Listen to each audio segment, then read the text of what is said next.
이사야 20장. 하나님의 종이 예표가 됨. 1절에서 2절. 아수르의 사르곤 왕이 다르단을 아스돗으로 보내며 그가 와서 아스돗을 쳐서 취하던 해니라. 그때 여호와께서 아모스의 아들 이사야에게 말씀하여 이르시되, 갈지어다 내 허리에서 배를 끄르고 내 발에서 신을 벗을지니라 하심에 그가 그대로 하여 벗은 몸과 벗은 발로 다니니라. 본장은 북방 아수르의 세력이 남침할 때 하나님의 종 이사야에게 된 일은 종말의 다림줄을 들고 나갈 종들에게 주는 교훈이 된 것이다. 가장 긴급한 문제는 북방의 재앙이 오는 앞을 두고 2, 3년의 기간이라는 것이다. 이때 허리에서 배를 끄르고 발에서 신을 벗고 벗은 몸 벗은 발로 나서라 하는 것은 주의 종은 급한 일을 당할 때 슬픈 경고를 하는 눈물의 종, 사랑의 종이 되어야 한다는 것이다.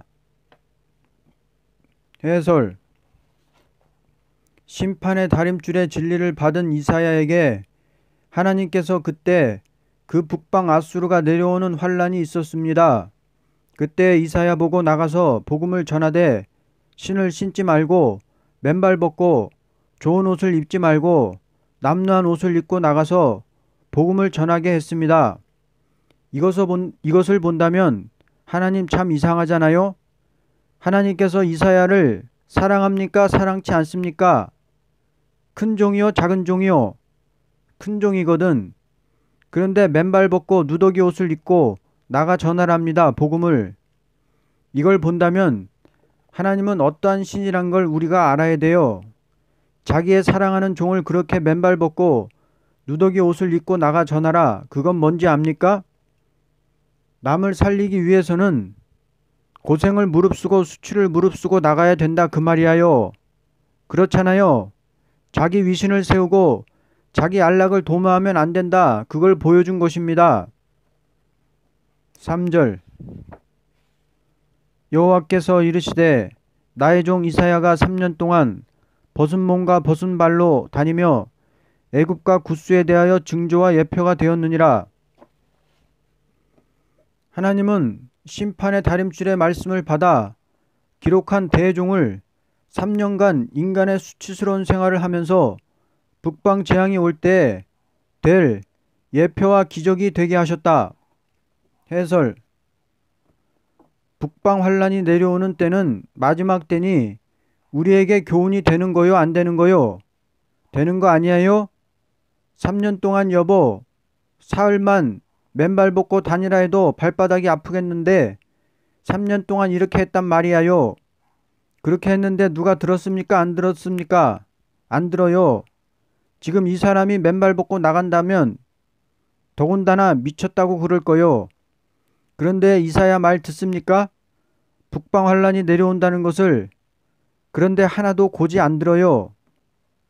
4절에서 5절. 이와 같이 애굽의 포로와 구스에 사로잡힌 자가 아수르 왕에게 끌려갈 때 젊은 자나 늙은 자가 다 벗은 몸과 벗은 발로 볼기까지 드러내어 애굽의 수치를 보이리니 그들이 바라던 구스와 자랑하던 애굽으로 말미암아 그들이 놀라고 부끄러워할 것이라.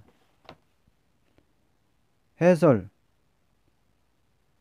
경고의 말씀을 듣지 않는 백성들이 북방 세력에게 잡혀서 끌려갈 때 이와 같은 수치스러운 광경을 당하게 된 것이다.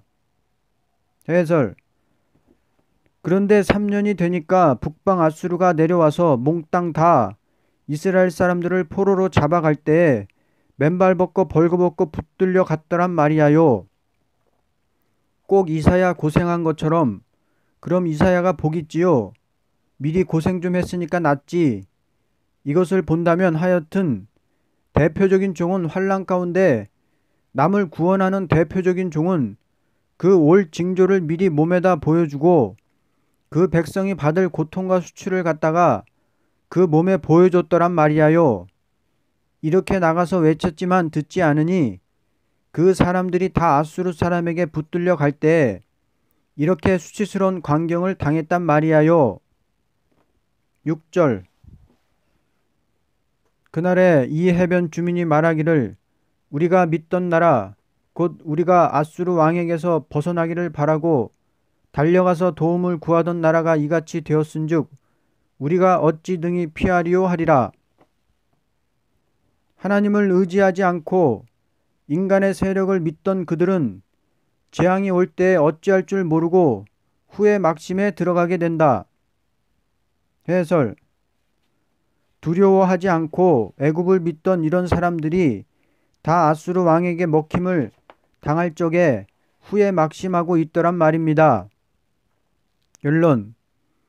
하나님은 경고의 나팔을 부는 종도 반드시 쓴맛을 보게 하는 것은 재앙의 날에 남은 종이 될 자격을 검열하는 동시에 그 종의 말대로 재앙을 내릴 것을 가르친 것이다.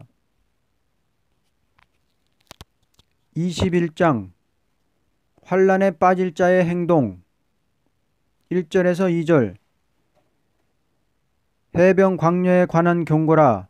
적병이 광야에서 두려운 땅에서 네개 회오리 바람같이 몰려왔도다. 혹독한 묵시가 내게 보였도다. 속이는 자는 속이고 약탈하는 자는 약탈하도다.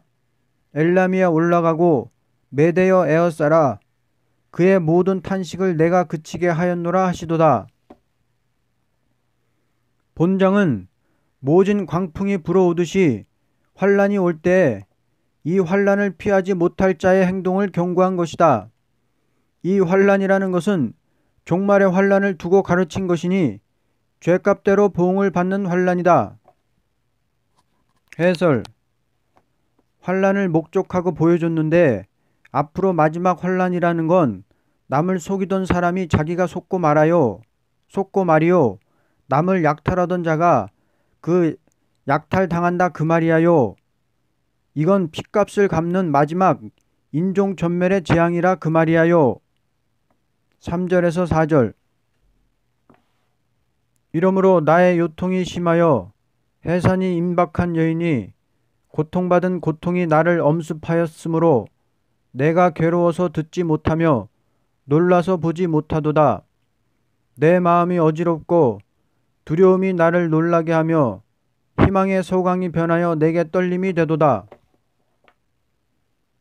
임산한 여인에게 고통이 오는 것 같은 때이니 사람이 떨고 놀래지 않을 수 없는 환란이다. 해설. 의인을 보호하고 정직한 사람을 보호하고 남을 사랑하던 사람을 보호할지언정 그 밖의 사람은 다 망한다는 것입니다.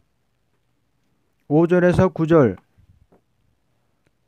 그들이 식탁을 베풀고 파수꾼을 세우고 먹고 마시도다. 너희 고관들아 일어나 방패에 기름을 바를지어다. 주께서 내게 이르시되 가서 파수꾼을 세우고 그가 보는 것을 보고하게 하되 마병대가 쌍쌍이 오는 것과 나귀떼와 낙타떼를 보거든 귀 기울여 자세히 들으라 하셨더니 파수꾼이 사자같이 부르짖기를 주여 내가 낮에 늘 망대에 서 있었고 밤이 새도록 파수하는 곳에 있었더니 보소서 마병대가 쌍쌍이 오나이다 하니 그가 대답하여 이르시되 함락되었도다 함락되었도다 바벨론이여 그들이 조각한 신상들이 다 부서져 땅에 떨어졌도다 하시도다. 이러한 환란이 박두한데도 불구하고 먹고 마시며 방심적인 태도에서 파수꾼을 세웠다 하더라도 아무런 효과를 거둘 수가 없이 되고 만다는 것이다. 해설. 아무리 파수꾼이 외쳐도 듣는 사람들이 정신 안 차리면 파수꾼이 외친 것이 무효다 그 말이야요. 그렇지 않겠어요? 아무리 나가 외쳐도 이 사람들이 듣고 정신 차려서 준비해야지 그저 그 별난 별소리 다 한다고 먹고 마시고 그 외치는 소리를 듣지 않고 순종치 않으면 다 망할 것이 아니냐 그 말입니다. 몽땅 멸망의 도성이 되는 거 아니야. 그거란 말이야요. 사람이 피할 수 없는 환란이 오는 것은 이렇게 파수꾼의 경고가 있은 다음에 용서 없이 온다. 하나님은 듣든지 말든지 파수꾼을 세워서 경고하고야 멸망의 도성이라도 재앙을 내린다 그 말입니다. 10절 내가 짓밟은 너여 내가 타작한 너여 내가 이스라엘의 하나님 만군의 여호와께 들은 대로 너희에게 전하였노라. 파수꾼은 경고를 하여 아무리 외친다 하여도 듣는 자들이 각자가 정신을 차리고 환란을 피할 수 있는 준비가 없이 있다는 것은 타작마당의 겨와 쭉정이같이 날아가고 말 것이다. 해설 그러니까 듣든지 말든지 말이야 따라오든지 말든지 간에 하나님은 당신의 종을 세워서 다 증거하고야 그 도성을 멸한다는 것입니다. 이렇게 남을 속이던 사람이 속고 약탈을 하던 자가 약탈당하고 도저히 사람이 어찌할 수 없이 환란이 오는 것은 이건 가을 타작마당과 같은 추수기다 그 말이요. 타작마당에서 용서 없이 곡식을 두들겨 부수듯이 이렇게 하는 것은 그때 가서 아이고 이거 왜 그렇습니까? 11절에서 12절 두마에 관한 경고라. 사람이 세일에서 나를 부르되 파수꾼이여 밤이 어떻게 되었느냐 파수꾼이여 밤이 어떻게 되었느냐 파수꾼이 이르되 아침이 오나니 밤도 오리라. 내가 물으려거든 물으라. 너희는 돌아올지니라 하더라. 환란의 때가 오기 전에 준비하는 것은 마땅한 것이니 환란이 올 때에 가서야 파수꾼에게 물어보는 정도라면 어리석은 자의 하나이다. 해설 그때 가서 겁이 나가지고서 종한테가 물어봐야 소용있냐 그 말이야요. 여러분들 지금 와서 무장하는 건 좋지만 환란이 내려올 때 나보고 와서 목사님 이거 큰일 났수다. 이거 어떻게 되지요? 아이고 소용 있습니까? 소용 있어요? 소용 없단 말이야요. 그러니까 때가 지난 다음에 가서 파수꾼에게 물어보는 그 무슨 필요가 있겠냐. 미리 예비하고 정신 차려야 될 것이 아니냐는 것을 말한 거야요. 13절에서 17절 아라비아에 관한 경고라. 드단 대상들이여 너희가 아라비아 수풀에서 유숙하리라. 대마 땅의 주민들아 물을 가져다가 목마른 자에게 주고 떡을 가지고 도피하는 자를 영접하라. 그들이 칼날을 피하며 뺀 칼과 당긴 활과 전쟁의 어려움에서 도망하였음이니라. 주께서 이같이 내게 이르시되 품꾼의 정한 기한같이 1년 내에 게달의 영광이 다 쇠멸하리니 게달 자손 중 활 가진 용사의 남은 수가 적으리라 하시니라. 이스라엘의 하나님 여호와의 말씀이니라. 환란이라는 것은 불가피로 정한 날이 있는 것이니 피하지 못할 환란이므로 완전 준비를 가진 자만이 남을 것이니 이 환란에서 남을 자는 힘이 적다는 것이다. 해설 불가피 종말의 환란이 올 것인데 우리가 준비치 못했다면 무슨 필요가 있느냐? 그렇잖아요. 지금 우리가 날마다 쉬지 않고 이 세월이 흘러가는 건 어디가 목적입니까? 마지막에 환란의 날, 이날 하나 강조한 불가피한 사실이야요. 우리는 미리 정신 차리고 준비해야지. 준비 못하면 어떻게 그 환란을 피하겠느냐? 그것입니다. 해설 파수꾼이라는 것은 결론 파수꾼이라는 것은 반드시 경고를 해야 할 책임이 있고 백성들은 각자가 정신을 차려 각성하지 않으면 파수꾼의 경고가 아무런 효과를 거두지 못한다는 것을 가르친 것이다. 이사야 22장 예루살렘이 망하게 된 제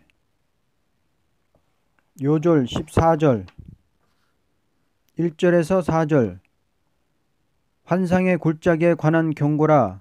내가 지붕에 올라가면 어찌함인고 소란하며 떠들던 성 즐거워하던 고울이여 너의 죽임을 당한 자들은 칼에 죽은 것도 아니요 전쟁에 사망한 것도 아니라 너의 관원들도 다 함께 도망하였다가 활을 버리고 결박을 당하였고 너의 멀리 도망한 자들도 발견되어 다 함께 결박을 당하였도다. 그러므로 내가 말하노니 돌이켜 나를 보지 말지어다. 나는 슬피 통곡하겠노라. 내 딸 백성이 패망하였으므로 말미암아 나를 위로하려고 힘쓰지 말지니라. 본장은 아무리 사명이 있는 선지국가이며 예루살렘이라 하여도 다음과 같은 죄가 있다면 용서 없이 하나님은 진노의 막대기를 쓴다는 것을 가르친 것인데, 소위 하나님을 공경하는 자들이 오락을 일삼고 떠들기를 좋아하던 자들이 무심중 어려운 환란이 올 때 다 도망을 가고 원수에게 다 잡히어서 파멸을 당하게 된다는 것이다. 해설. 구약 때의 예루살렘에 된 일인데 요것이 오늘의 우리나라가 해방 후에 된 일과 꼭 맞아요. 그거 참 이상해요. 옛날 예루살렘에 된 일을 두고서 종말을 말했는데 꼭 우리나라의 해방 후에 된 일이나 꼭 같습니다. 그래서 이것은 우리나라 지금 되는 상태와 꼭 같은데요.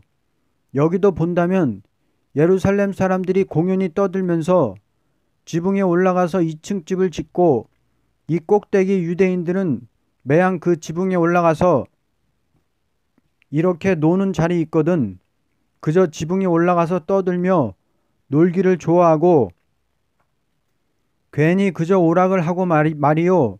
이렇게 아무런 생각 없이 세상 향락에 도취가 되어서 떠들다가 갑자기 봉변을 만나서 고만 난리를 만나가지고서 그 예루살렘이 적군에게 22장은 선지국가인데요. 징벌이라는 것은 사랑하는 자에게 주는 징계이니 개인으로 오는 징계도 있고 민족적으로 오는 징계도 있으니 본문에 가르친 징계에 대하여는 민족적으로 오는 징계인 것이다.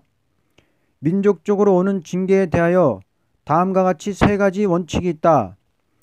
첫째, 사명적인 국가가 그 사명에 충성을 하지 않을 적에 그 사명을 하기 위해서 징계하는 것이 있으니 이것이 민족적으로 오는 징계인 것이다. 과거 이스라엘은 선지국가 민족적 사명이 있으므로 심판과 새 시대의 진리를 그 민족에게 되는 일을 들어가지고 종말의 예언을 한 것이다. 그 민족은 선지적인 국가의 사명을 안 하면 북방 아수르를 들어서 친 사실이 있고 북방 바벨론을 들어서 친 사실이 있으니 종말에도 사명적인 대한민국 민족에게 사명을 감당하도록 징계하는 일이 있을 것이다. 둘째, 동방의 셈의 장막은 종말의 선지적인 사명이라는 것을 가르쳤다.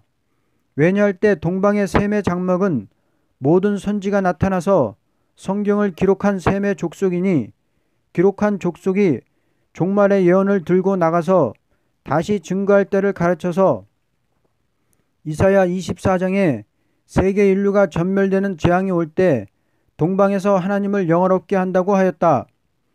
그러므로 금일에 동방의 셈의 장막은 종교가 황폐한 현실에 동방 땅끝인 대한민국에서 선지국가의 사명이 있는 것이니 이 사명을 충실히 함으로 축복이요 충실하지 않으면 재앙이 올 수 있는 것이다. 셋째, 대한민국은 금년에 하나님을 찾고 부르짖는 종말적인 역사가 있어야 할 때가 왔다. 만일 금년에 우리가 사명을 감당치 못할 경우라면 재앙이 올 우려를 갖게 된다. 재앙이라는 것은 민족을 죽이기 위한 재앙이 아니고 이 민족이 바로 깨닫고 단결하여 세계적인 선지국가의 사명을 감당케 하기 위한 것이라고 볼 수 있다. 재앙이 와야만 된다는 것이 아니고 재앙이 올 위기에 있으니 재앙을 받지 않으려면 우리는 합심 단결하여 하나님께 호소하고 세계적인 종말에 심판의 다림줄의 진리를 들고 열방을 깨우쳐야 할 단계에 왔다고 보게 된다. 금년이 우리에게 위기라고 볼 수 있다. 이 위기에 좀 더 단결해서 하나님을 찾을 적에 모든 재앙은 물러갈 수 있는 것이요 만일 하나님의 뜻을 순종치 않을 적에 징계가 올 수 있다는 것이다. 5절. 환상의 골짜기에 주 만군의 여호와께로부터 이르는 소란과 발핌과 혼란의 날이여 성벽의 무너뜨림과 산악에 사무쳐 부르짖는 소리로다. 이 환란은 여호와께서 징계의 막대기로 주는 환란이다. 해설. 하나님이 분노해서 쳤다는 거죠. 하나님이 발핌과 혼란의 날을 줬다는 거죠. 하나님께서. 그러면 6.25 동란은 누가 그것도 허락했죠? 허락차는 거요? 내리쳤다는 거요? 내리쳤단 말이야. 6절에서 7절. 엘람 사람은 화살통을 메었고 병거탄 자와 마병이 함께하였고 기르 사람은 방패를 드러냈으니 병거는 내 아름다운 골짜기에 가득하였고 마병은 성문에 정렬되었도다. 환란이 들어와서 적병이 아름다운 골짜기에 가득하게 되었다. 해설. 또 봐요. 공산당이 들어와서 아름다운 골짜기에 꽉 차 버렸지요. 공산당이 와서 한양거리에 찼소 안 찼소? 8절. 그가 유다에게 덮였던 것을 벗김에 그날에야 내가 숲을 곳간에 병기를 바라보았고 그러나 하나님은 그들을 불쌍히 보고 환란을 벗겨주었다. 해설. 매를 맞고 나니까 좀 나아졌지요. 예? 좀 정신을 차리지요. 조금 좀 나아졌지요. 그러나 안 됐다 그거야. 군대를 양성하는 일이라든가 국가에 좀 갖추는 게 좀 나아지기는 나아졌어요. 한 대 맞고 나니까. 9절에서 10절. 너희가 다윗성에 무너진 곳이 많은 것도 보며 너희가 아랫못에 물도 모으며 또 예루살렘의 가옥을 개수하며 그 가옥을 헐어 성벽을 견고하게도 하며 한 번 막대기를 맞고 날 때 파괴된 것을 다시 수축하는 일을 했다. 해설. 날래 복구도 했소 안 했소? 그 참 이상하거든요. 그거 정말 어떻게 그렇게 복구가 됐는지 이상하게 복구가 됐단 말이야요. 우리나라가요. 그것도 용하지요. 그렇죠. 그것도 용하지 않소? 11절. 너희가 또 옛못에 물을 위하여 두 성벽 사이에 저수지를 만들었느니라. 그러나 너희가 이를 행하신 일을 앙망하지 아니하였고 이 일을 옛적부터 경영하신 일을 공경하지 아니하였느니라. 그들은 무너진 데를 수축해서 장치하는 데는 정신이 있으나 여호와를 앙망치 않고 존경치 아니하였다. 해설. 수도라던가 다 잘했지만은 하나님을 경외치 않는다 그 말이요. 12절에서 13절. 그날에 주 만군의 여호와께서 명령하사 통곡하며 애곡하며 머리털을 뜯으며 굵은 배를 따라 하셨거늘 너희가 기뻐하며 즐거워하여 소를 죽이고 양을 잡아 고기를 먹고 포도주를 마시면서 내일 죽으리니 먹고 마시자 하는도다. 하나님께서 원하는 것은 절실히 애통하며 회개하라는 징계를 줬으나 오히려 먹고 마시고 내일 죽으리니 우리는 마음대로 놀자는 것이다. 해설. 또 부패해진단 말이죠. 동란 후에 더 부패가 됐소 안 됐소? 교회가 더 부패됐지요. 구호물자, 구호금 때문에 목사 장로들 얼마나 죄를 졌습니까? 순 도둑놈의 짓 하지 않았어요? 전부 다 더 부패해졌단 말이야요. 그냥 둘 수가 없다는 거요. 있다는 거요. 14절. 만군의 여호와께서 친히 내 귀에 들려 이르시되 진실로 이 죄악은 너희가 죽기까지 용서하지 못하리라 하셨느니라. 주 만군의 여호와의 말씀이니라. 그러므로 하나님은 다시 진노해서 그들을 용서할 수가 없다는 것이다. 해설. 쳐 부수고 말겠다는 거죠. 아야 그 정치를 쳐 없애고 말겠다는 겁니다. 15절에서 16절.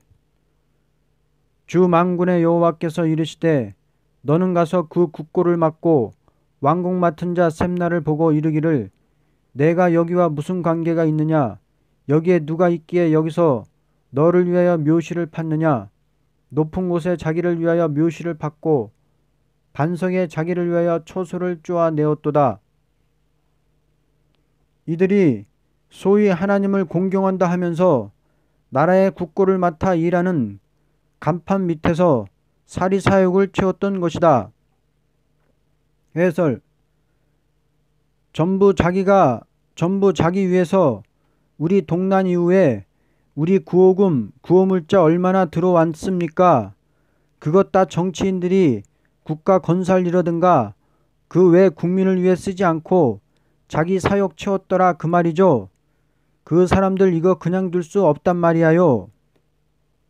17절에서 19절. 나 여호와가 너를 단단히 결박하고 장사같이 세게 던지되 반드시 너를 모질게 감싸서 공같이 광막한 곳에 던질 것이라. 주인의 집에 수치를 끼치는 너여 내가 그곳에서 죽겠고 내 영광의 수레도 거기에 있으리라. 내가 너를 내 관직에서 쫓아내며 내 지위에서 낮추리니. 그러므로 하나님은 그들을 다시 징벌하여 공같이 굴러 쫓겨가게 하고 그곳에서 다 죽게 하고 그 관직에서 쫓겨나는 동시에 망하게 되었다. 해설. 사명국가인데 이렇게 됐으니 이놈들 때려야 되잖아요. 하나님이 친히 공같이 굴러다니게도 하고 거기서 죽어버리게도 하고 그 관직을 다 다른 사람에게 맡기고 말았단 말이야요. 그 정치를 몽땅 빼앗아서 이승만 박사는 하와이 들어가 죽었지요. 이기붕은 집에서 몰살했지요. 이게 딱 맞아요? 안 맞아요? 꼭 맞잖아요. 20절에서 21절. 그날에 내가 hil기의 아들 내 종 엘리야김을 불러 내 옷을 그에게 입히며 내 띠를 그에게 띄워 힘있게 하고 내 정권을 그의 손에 맡기리니 그가 예루살렘 주민과 유다 집의 아버지가 될 것이며. 그 정권을 다른 사람에게 맡겼다. 해설. 권리를 다른 사람에게 맡겼어요? 안 맡겼어요? 맡겼단 말이야요. 이거 무슨 꼴입니까? 지금도 대통령이 목사님들 좀 청해다 뭐 하겠다면 기어코 아부하고 사기짓을 하는 것은 이거 참 수치스러운 일이야요. 지금 목사님들을 신임할 수 있습니까? 뭘 맡겨서 그러니 이게 무슨 꼴입니까? 이거요. 그리고 인제 와서 또 여기 좀 보시오. 나 참 기가 막혀요. 남북 평화통일 공동성명 그거 했다고 뭐 무슨 또 WCC에서 감사 축하장을 보낸답니다. 김일성이 한테 말이요. 그 이해가 안 갑니다. 이해가 안 가요. 22절.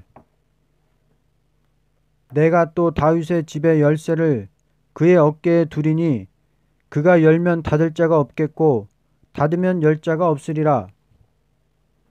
이 정권을 잡는 자는 큰 권리를 쥐고 자유로운 행동을 하게 되었다. 해설. 이승만 박사 정치를 한다는 거요? 싹 맡겨버렸단 말이야. 하나님께서 기독교인에게 맡겼어요? 딴 사람에게 맡겼어요? 박정희 대통령에게 맡겼습니다. 하나님이 정권을 다른 사람에게 맡겼단 말이야요. 윤보선에게 맡겼습니까? 다 그 사람이 그 사람인데 그런 사람들인데 안 되는 거요. 맡겨버렸단 말이야요. 자유롭게 주권을 맡겼단 말이지요. 23절에서 25절. 못이 단단한 곳에 박힘같이 그를 견고하게 하리니 그가 그의 아버지 집의 영광의 보좌가 될 것이요 그의 아버지 집의 모든 영광이 그 위에 걸리리니 그 후손과 족속되는 각 작은 그릇 곧 종지로부터 모든 항아리까지니라. 만군의 여호와께서 이르시되 그날에는 단단한 곳에 박혔던 못이 사그리니 그 못이 부러져 떨어지므로 그 위에 걸린 물건이 부서지리라 하셨다 하라. 나 여호와의 말이니라. 그러나 못을 단단히 박아서 견고하게 했다 하여도 하나님이 허락치 않으면 못이 사가짐으로 거기에 걸렸던 물건이 파괴됨 같이 될 것이니 절대로 선지국가는 하나님께만 순종해야 된다는 것을 다시 경고했다. 해설.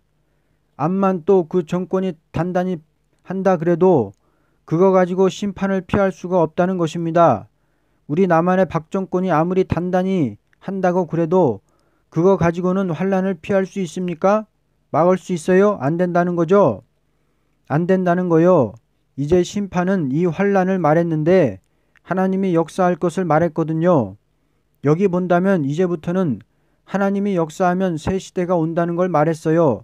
분명히 이것은 과거를 들어가지고 종말을 말했단 말이죠. 19장에 재림주를 말하고서 하나님께서 옛날 구약 때 역사를 말한 게 아니란 말이야요. 구약 때 된 사실을 예를 들어서 종말을 말했단 말이죠. 그럼 구약 때 이스라엘에게 하신 하나님 그 법대로 지금도 다스려요? 안 다스려요? 그러니 아무리 사명 국가가 사명 맡았다 하더라도 사명 감당 안 하고 그렇게 게으르면 적군을 들어 치겠다는 것, 치지만 아주 버리지는 않겠다는 것, 버리지 않고 이번에 그렇게 그저 사람을 치는 것이 아니라 심판이 온다 그 말입니다. 결론. 하나님은 예지 예정 아래서 택한 나라와 민족은 친히 간섭하시며 그 정권을 좌우하고 있는 것이니 사명국가는 절대 하나님께 순종하지 않으면 안 된다는 교훈을 가르친 말씀이다. 아멘.